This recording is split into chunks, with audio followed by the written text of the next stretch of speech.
बिस्मिल्लाहिर्रहमानिर्रहीम। अस्सलाम वालेकुम व्यूअर्स, उम्मीद करते हो आप सब खैरियत से होंगे। अलैकुम से मैं भी बिल्कुल ठीक ठाक हूँ। आज एक और न्यू रेसिपी के साथ आई हूँ। आज मैं बनाने लगी हूँ मज़ेदार चपली कबाब।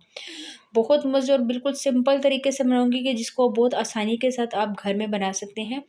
ये पेशावर के मशहूर चपली कबाब है जिनको मैंने घर पे तैयार किया है। तो रेसिपी को आपने बिल्कुल एंड तक देखना है। इसमें बहुत मज़े की मैं चीज़ें शामिल करने वाली हूँ। तो वीडियो स्टार्ट करते हैं जी। तो सबसे पहले मेरे पास ये पड़ा हुआ है कीमा। 3 पाव के करीब मैंने कीमा ले लिया है। थोड़ी सी इसमें चर्बी डलवाई है। 2 दफ़ा आपने उनको बोलना है कि आपको वो मशीन में दे दें घुमा के। अच्छी तरह से ये चॉप किया हुआ कीमा है। इसमें मैं 3 अदद प्याज डाले हैं बड़े साइज़ के। इनको भी मैंने चॉप करके इसका पानी जो है वो निकाल लिया था। साथ ही में लहसुन का पेस्ट है 1 चम्मच भर के।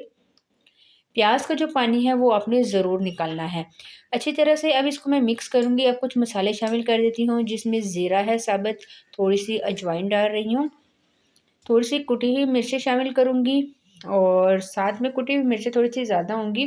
धनिया पाउडर डाल रही हूँ पिसा हुआ, और इसके अलावा लाल मिर्च पाउडर डालूँगी 1/2 चम्मच, ये थोड़ी सी कम डालूँगी। बाज़ार वाले सारे मसाले इस्तेमाल कर रही हूँ जो कि बाज़ार में कबाब बनाते हुए वो इस्तेमाल करते हैं। तो थोड़ा-सा नमक डाल रही हूँ अपने टेस्ट के बराबर, आप कम और ज़्यादा नमक कर सकते हैं। साथ में मेरी अम्मी ये कबाब बना रही है और मैं उनकी हेल्प कर रही थी, तो इस वज़ह से आपको 2-2 हाथ नज़र आएँगे। जी, तो अब मैं इसमें डाल दूँगी 4 चम्मच भर के बेसन। अगर आपके पास बेसन नहीं है तो आप मकई का आटा भी डाल सकते हैं। बेसन को हल्का सा आपने रोस्ट कर लेना है जब तक इसकी खुशबू ना आ जाए। अच्छी तरह से बेसन डाल के मैं अब इसको मिक्स कर रही हूँ।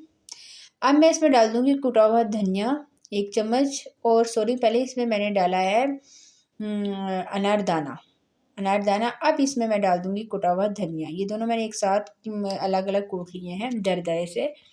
ये डालने के बाद दोबारा से मैं इसको मिक्स करूँ। अब यकीन करें कि साबुत मसाले और पिसे हुए मसाले जब इसमें ऐड हुए तो बहुत ही मज़े की ये खुशबू आ रही है। अच्छी तरह से अब इसको तकरीबन मैं आधा घंटे के लिए रेस्ट पे रख दूँगी। बिल्कुल इस तरह से आपने छोड़ देना है। तो फिर आधे घंटे बाद मुलाकात होती है। जी, तो आधा घंटा गुजर गया। अब इसमें थोड़ा सा हरा धनिया डाल रही हूँ, आपकी मर्ज़ी आप डालना चाहें, इसके साथ इसका टेस्ट अच्छा हो जाएगा। ये डालने के बाद दोबारा से मैं इसको करूँगी मिक्स, और साथ ही में थोड़ी सी हरी मिर्चें भी इसमें मैंने ऐड कर दी हैं। हरा धनिया मोड़ डाल देते हैं। 1 अदद लेमन डाल दूँगी, फ्रेश लेमन इस्तेमाल करना है आपने। जी, तो ये डाल दिया है, और डालने के बाद दोबारा से मैं इन तमाम चीज़ों को मिक्स करूँगी। ये अच्छी तरह से ये हो गया है मिक्स। आपको एक बात बताती चलूँ कि कीमे को जब आपने वॉश करना है, कीमे को धोना है, तो उसका पानी भी आप लोगों ने अच्छी तरह से छान लेना है। पानी ड्राई होना बहुत ज़रूरी है, वरना जो कबाब है वो टूट जाएँगे। मैं जब पहले ट्राई कर रही थी तो 1 अदद कबाब मेरा टूट गया था, लेकिन फिर मैंने जब देखा बेसन मुझे थोड़ा-सा इसमें कम लगा तो मैंने 1 चम्मच के करीब बेसन और ऐड कर दिया था। फिर माशाल्लाह से कबाब बहुत ही मज़े के बने हैं। अब आपने इस तरह से कीमा उठाना है और इसके कबाब बना लेने हैं। साइज़ आप अपनी मर्ज़ी से कर सकते हैं। टमाटर लगा देना है इस तरह से। टमाटर आपको मर्ज़ी है, लगाना चाहें लगा लें। जी, तो इसी तरह से मैं दूसरा भी आपके सामने बना रही हूँ, और कबाब बनाने से पहले मैंने थोड़ा-सा हाथ को गीला कर दिया था ऑयल के साथ या पानी के साथ आप गीला कर सकते हैं। और ये देखिए कबाब बिल्कुल तैयार हो गए हैं। अब तवा गर्म होने के लिए मैंने रख दिया है, तो जो टमाटर वाला साइज़ है उसको मैं ऊपर रख रही हूँ। इस तरह से जितने आपके तवे पे आते हैं, और मैंने इसमें घी शामिल कर दिया है। घी में हम कबाब फ्राई करेंगे क्योंकि चर्बी मैंने इसमें डाली है, तो आपको पता है, तो इस वजह से। जी, तो 5 मिनट हो गए हैं, और ये जो पहला कबाब मेरा थोड़ा-सा टूट गया था। लेकिन आप यकीन करें कि आपने ज़ायका मैं आपको बता नहीं सकती कितने मज़े का बना था। तो 5 से 7 मिनट बाद मैंने इसका साइड चेंज कर लिया है। साइड चेंज करने के बाद ये अभी इसको फिर मैं 3 से 4 मिनट पकाऊँगी, और इसको फिर एक प्लेट में सर्व करके आपको फाइनल लुक दिखाऊँगी। ये देख सकते हैं आप नीचे से, ये बिल्कुल तैयार हो गया है। तो फाइनल लुक आपको दिखाती हूँ फिर मैं।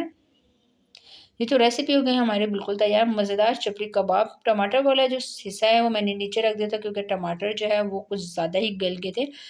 तो आपको एक तोड़ के दिखाती हूँ। आप यकीन करें कि सब ने इतने ज़्यादा पसंद किए ये कबाब। पेशावर के ये मशहूर चपली कबाब हैं, तो रेसिपी को आपने ज़रूर ट्राई करना है। ट्राई करके मुझे कमेंट्स में बताना है। आज के लिए इतना ही। इंशाल्लाह नेक्स्ट वीडियो में आपके साथ मुलाकात होगी। तब तक के लिए अल्लाह हाफ़िज़।